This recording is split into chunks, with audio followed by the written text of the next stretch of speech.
Welcome, my friends, to Classic Radio, Mysteries and Adventures. I'm your host, Jordan Avon, and this episode's adventure is from a series called 2000 Plus from 1950. The episode is The Robot Killer, an early science fiction story. Hope you enjoy it. All the time that I was alone, I thought of what I would do, if only I dared. And then I saw the robot. 2000 Plus, science fiction adventures in the world of tomorrow, the years beyond 2000 AD. 2000 Plus presents The Robot Killer.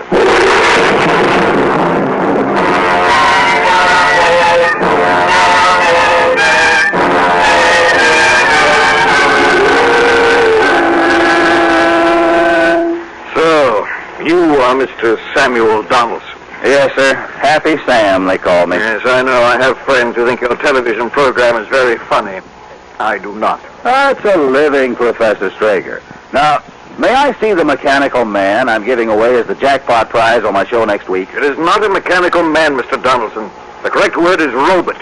R-O-B-O-T. I know. This robot is a supreme achievement of our electronics division. We worked on it for 6 years.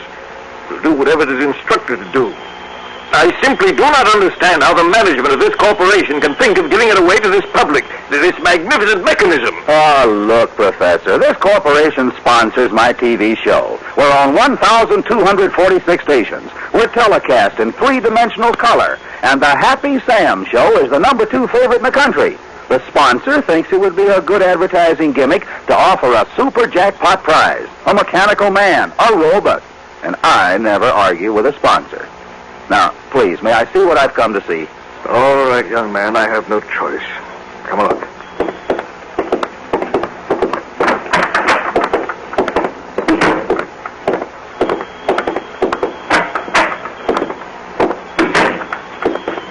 There it is. Experimental robot 23. Rather. He's really something, Professor. 6 feet tall, shiny metal, flexible fingers. Say, how does he work? Very simply, his electronic controls respond to ultra-high frequency waves which emanate from this microphone box. Speak into the microphone. The robot will do whatever you order him to. Anything? Virtually. Robot 23 has an electronic brain. You can try for yourself, yeah. Okay. Sing Sweet Adeline. Really, Mr. Donaldson, what a ridiculous request. You think the best scientific brains in the country work for 6 years for a robot? Heavens! Will you be mine? It really tried to sing. He's very clever, Professor. Hey, watch this. Pick up that broom in the corner and sweep the floor. Oh, boy, the housewives who watch my program will love this. What? I'll be darned. Look at there. He's doing it. Okay, stop sweeping. What a gadget. What a giveaway. Now, let's see, something for the kiddies, and I'll... Hey, what is that? That kitten is the pet of Dr. Broderick of the physics laboratory, and I assure you, you cannot give that away. I don't want to give the kitten away. I just want a little heartthrob on the show for the youngsters. Here, kitty. Come here, kitty. Come here, kitty. Now, kitty. Now, down on the floor you go. Now, down on the floor. Go ahead. And we'll show how gentle and friendly our jackpot prize robot is with pets. Now, give me the mic. Mr. Donaldson, what are you going to do now? Okay, Robot 23. Go over to the kitten. Pick it up. And pet the kitty. Nice kitty.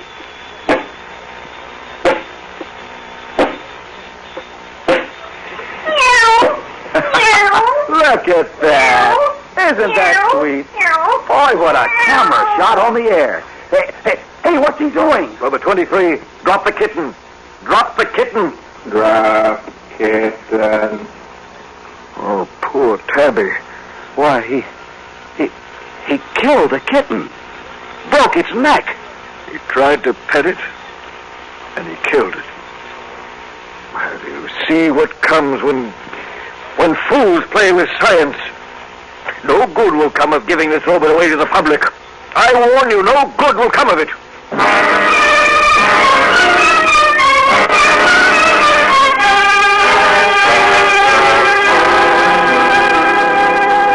Hello, ladies and gentlemen. Hello, this is Happy Sam the Happy Man, welcoming you to another half hour of mirth and melody. Boys, how about a fanfare?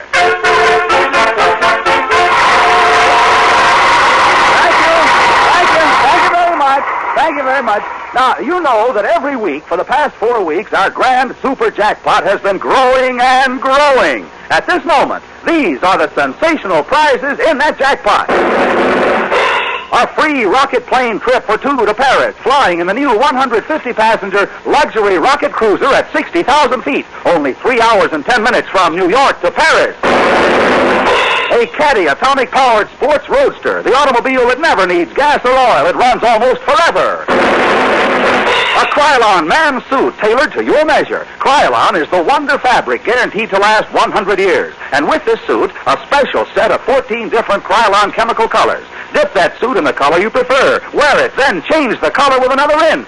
The suit is always pressed, always perfect. 14 suits in one. A complete wardrobe on your back. And the one thing money cannot buy, more money. Yes, $10,000 cash. Now those are our jackpot prizes. And now tonight, we add one more prize. A prize so fantastic and wonderful, nothing like it has ever been offered to a lucky winner before. This prize is a supreme achievement of modern science. It is an entire retinue of servants in one amazing machine. It is a slave to your every command. And here it is, Michael the Mechanical Man.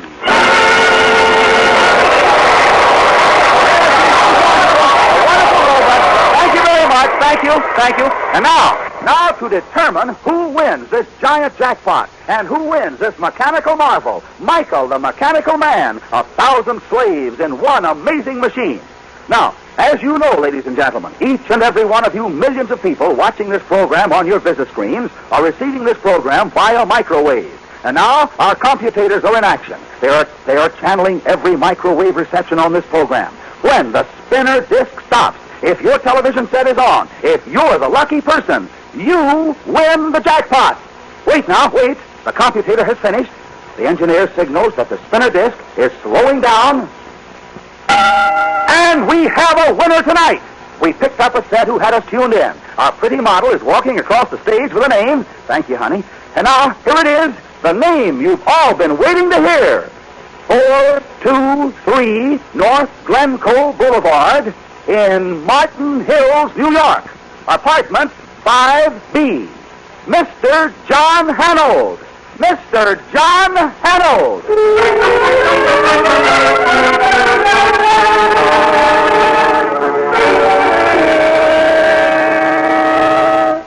Sit down, Mr. Hanold.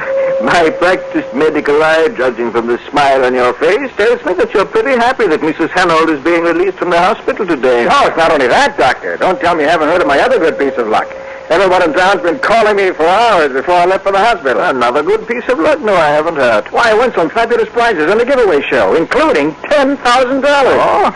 That means your bill's going to be paid. And I also got a trip to Paris and a mechanical man and Lord knows what. That's wonderful. I congratulate you. However, I think I will forget that trip to Paris for a while. What? In fact, wait a few hours before telling Mrs. Hanold about your good fortune. Oh, but why, Doctor? Mr. Hanold, after your wife's illness, she suffered a nervous breakdown. She became mentally unstable, but she's pretty good now, thanks to what the hospital has done. However, when you take her home, she must feel she's returning to her normal life, and winning $10,000 prizes isn't very normal. Oh, I see. The main thing we want to avoid is a relapse. She should have a few neighbors who can drop in and see her now and then. Well, there's Miss Barton, Virginia Barton. She lives in the apartment next to us on our floor. Oh, yes, your wife mentioned her occasionally. Do they get along all right? I think so. Why? Nothing, I just wondered. Well, Mrs. Hanold's waiting for you. I know you're very anxious to get her home. Nurse, have Mrs. Hanold come in, please. I think in another month or so she'll be fine. Oh, he says now. Hello, Mrs. Hanold. Mary, darling, am I glad to see you? Hello, John. Hello, Doctor. Yeah, what did I tell you? Doesn't she look fine? Oh, she certainly does. John, how good it is to be going home. I'm as excited as a schoolgirl. Well, now, don't get too excited. You got to take it easy for a while. Is that what the doctor said? He's such a worry bird. You do what your husband says, Mrs. Hanold, and you'll just be fine. See? Doctor's orders. I promise. Thank you, Doctor. You've been very kind. I'll drop in from time to time to see you. Well, goodbye, Mrs. Hanold. Goodbye, Doctor. All right, dear, let's go. Let's go.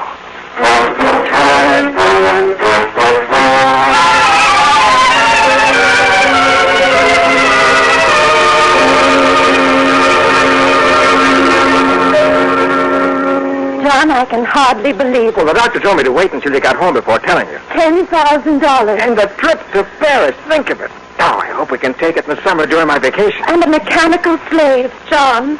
Where will we put it? Now, wait, honey, you're not supposed to get excited. Oh, my boy, who can help Oh, it? the crazy things they give away. Oh, I'll see who it is. Hello, John. Oh, hello, Virginia. Who is it, darling? Why, it's Virginia. Mary, I just had to come and tell you how wonderful it is.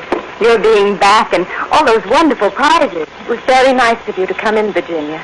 And thank you for the supper you prepared for my homecoming. I was delighted to, darling. When John asked me... John asked you to? Well, yes, he was so happy you were coming back. When John doesn't Mary's being home called for a celebration, can't we have a drink? Well, I don't know, Virginia. Mary's supposed to get rest. Still, well, I suppose one sip won't hurt.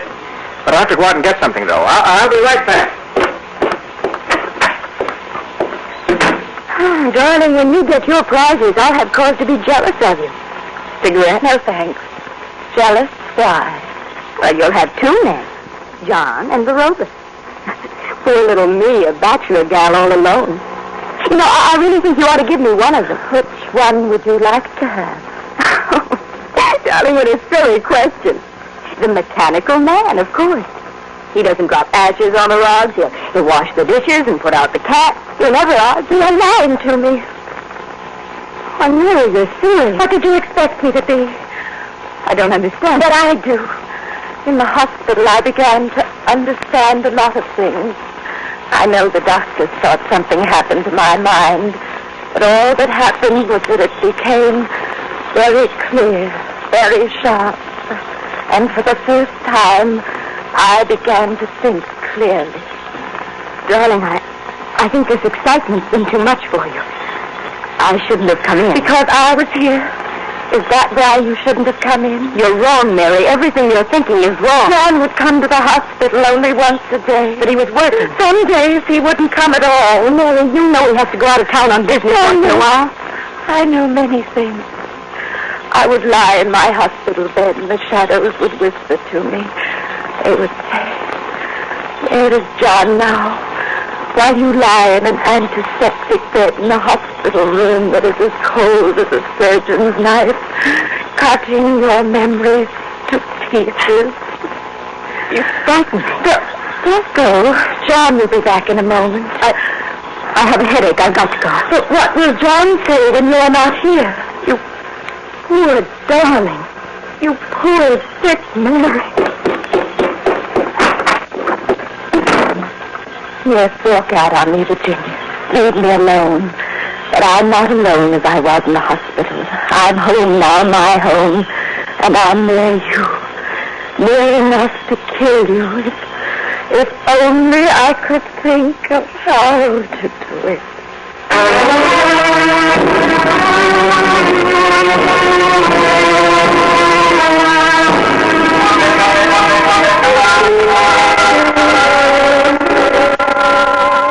That robot's quite a guy, isn't He it? looks something like the Tin Woodman of Oz that I used to read about. Well, I doubt so that he can do any of the things they said on that program.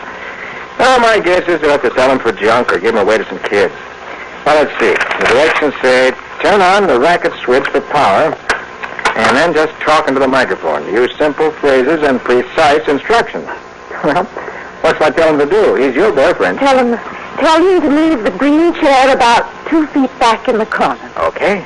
Move green chair back 2 feet into corner. John, he's walking. That's the darndest thing I ever saw. Look. He did it. He's going to be all right. John, does he have a name? A name? Don't be He silly. must have a name. He's almost like a person. Ask him. Who does he talk to? What is your name? Your name. Do you have a name? I see, you can't talk. Don't ask him a question. Tell him to tell you. Do as the directions say. Tell me your name. Experimental Robot 23. Robot 23. Kind of gives me the creeps. Oh, it's wonderful. Well, now what I do? He can't stand there staring at us. There's nothing for him to do around here. The poker, that steel poker in the fireplace. Well, what about it? He looks so strong. Tell him to bend it. Bend it. Well, Mary, that's solid steel. He's just a tin toy with electronic nerve. Please, John, tell him. But, honey, he'll probably get a short circuit or something, straining himself. Then we will have to jug him. Oh, all right. Bend poker there. Bend steel poker.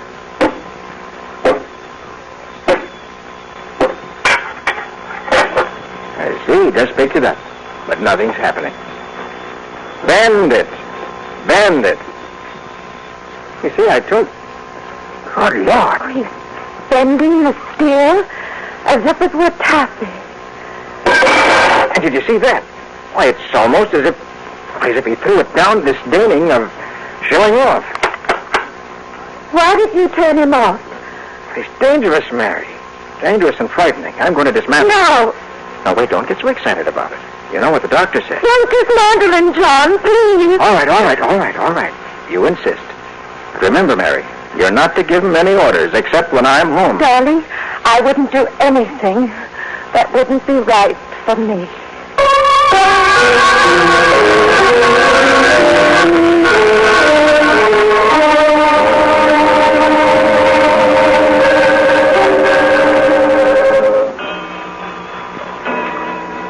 Two o'clock. Almost 4 hours until John comes home. Lock the door. And now to make him come to life again.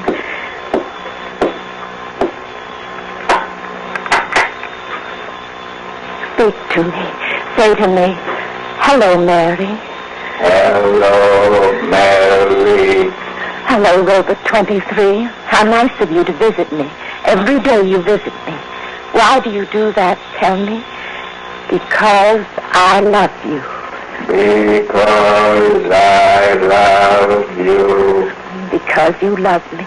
Oh, Robot 23, how handsome and strong you are. And you are mine. You do what I want you to do. You are my slave. Say to me, I am your slave. I am your slave. That vase that the Jimmy gave me last year, there, the blue one. Destroy that vase.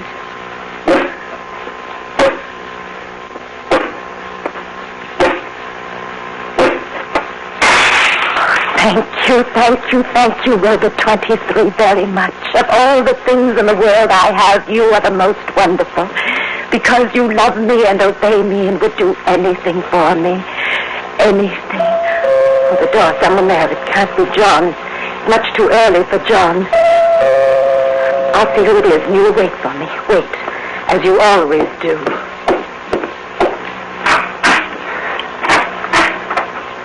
You. Hello, Mary. I'm sorry to disturb you. What do you want? This package was delivered to my door. Something you probably ordered by phone. It's marked 5D, but your name's on it. Should have said 5B. Yes, from the grocery. Oh, is that the mechanical man standing in the living room? That is Robot 23. Does he really work? He's awfully big and clumsy looking. He's come to visit me. He's mine. He doesn't love you. Doesn't love... Of course not, Mary. Of course not. I'm sorry to have disturbed you. Is there anything I can do for you? No, nothing. Go away.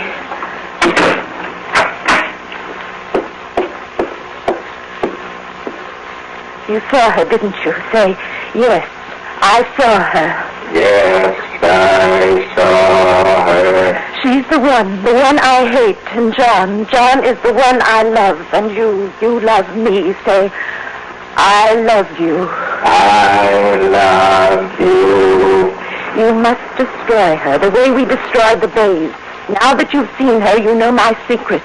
And you will kill her for me because you are my slave. Say, I will kill her. I will kill her.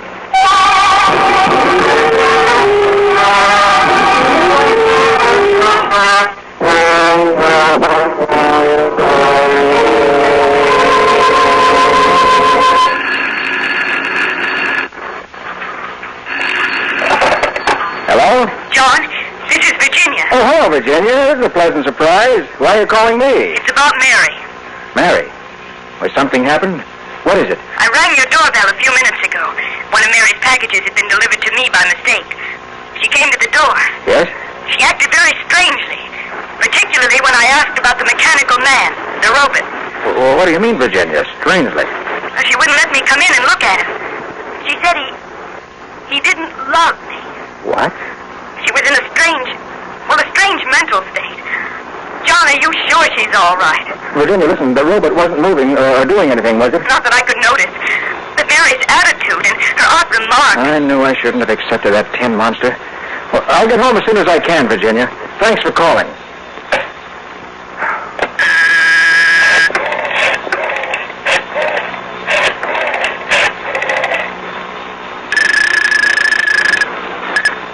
Hello? Dr. Rosenblatt, this is John Hanold. Oh, yes, Mr. Arnold. A neighbor just called me. Mary's acting strangely. I'm worried. I don't understand, Mr. Arnold. Well, we won some prizes on a TV show a few days ago, and one of them was a mechanical man, a robot. Oh, yes, you told me about it. Well, the robot, in my opinion, is a dangerous gadget. Well, anyway, one of the neighbors reported that Mary is talking strangely about it. I wonder if you could meet me at the apartment. It'll take me about half an hour to get there. Mr. Hanold, I hope you'll forgive me, but you've got to expect that neighbors with all the goodwill in the world tend to exaggerate the actions of the people whom they've known to have been mentally ill. I'm sure there's nothing to be alarmed about. Yes, but, Doctor, this neighbor is a good friend and an intelligent woman. Well, I've had a lot of experience in these matters, Mr. Hanold. However, to ease your mind, I'll try to drop over sometime this evening or in the morning. We'll have a talk about it. I'm in a meeting now. Well, all right, Doctor, if you say so. Thanks very much.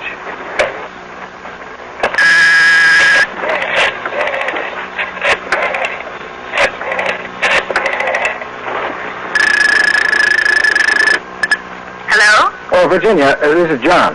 Yes, John. I just spoke to the doctor. He thinks there's nothing to worry about, but, well, I wonder if you'd do me a great favor. Of course, John. What is it? I've got a few things here to clean up at the desk, so I can't get home right away.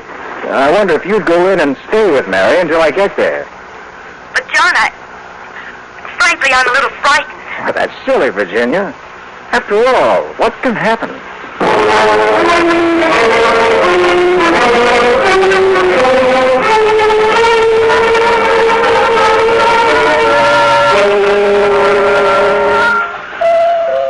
The door again, the door. Wait, Robot 23, and I'll come back to you. Say, I will wait for you. I will wait for you. Thank you, darling. Mary, I wonder if I could visit with you for a while. Why? Why do you want to visit with me? Why, darling, I'm your neighbor. And I thought it would be very nice if we had tea. Don't you want me to come in, Mary? Yes. Yes, I do want you to come in. Come in and meet Robot 23. Mary, he's moved since I saw him last. He was standing by the fireplace when I was at the door before. And now he's by the sofa. Oh, darling, that lovely vase I gave you and Johnny. It's broken. Broken in a million pieces. I had him do it. He did it. He did it. What do you mean? You know what I mean. You and your lies and your deceit. Mary, what are you doing? Why are you picking up that microphone? Robot 23 loves me as I love John, and he won't destroy my love. He won't. Robot 23, go to her. Kill her. Kill her. Mary. Mary. No. No.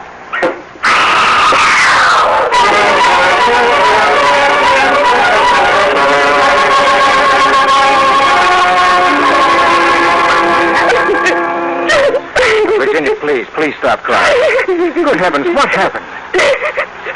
Mary. Excuse me, Mr. Arnold, but I think I can tell you what happened. I'm Professor Strager, one of the men who built that robot. I came to your apartment hoping to persuade you to return the robot. I heard a dreadful commotion inside. Called this patrolman in the corner, and we forced our way in here. The robot was moving toward this young lady here. I tried to get away. Wherever I went, it came after me. I shut off the control box and stopped the robot. Mary wanted to kill me, John. Kill me. Doctor, how's Mary? Is she all right? I've given her a sedative, Mr. Arnold. I'll take her back to the hospital in a few hours. All this excitement. However, I'm sure she'll be all right in another month or two. But she tried to kill me. She tried to kill me. For some reason, she was jealous of you. But now that we know her obsession, we can treat it psychiatrically. And she'll be all right, Doctor? She won't try to kill again. I think what might have happened to Virginia. Mr. Arnold, nothing would have happened. You see, your wife told the robot to kill. But that was not an instruction the robot could carry out. What do you mean, Professor? You said yourself the robot was going toward Virginia. Yes, of course, because your wife said go to her. A simple physical action the robot is capable of performing due to its directional mechanism. However, the command kill is not sufficiently explicit. The robot cannot kill in general. It must have step-by-step instructions as to how the command is to be carried out. You see, Mr. Arnold, I might put it this way. To strike out blindly, to kill without thinking, requires an emotional drive, the capacity to hate. And that the robot cannot do. It is, after all, a machine, not a human being.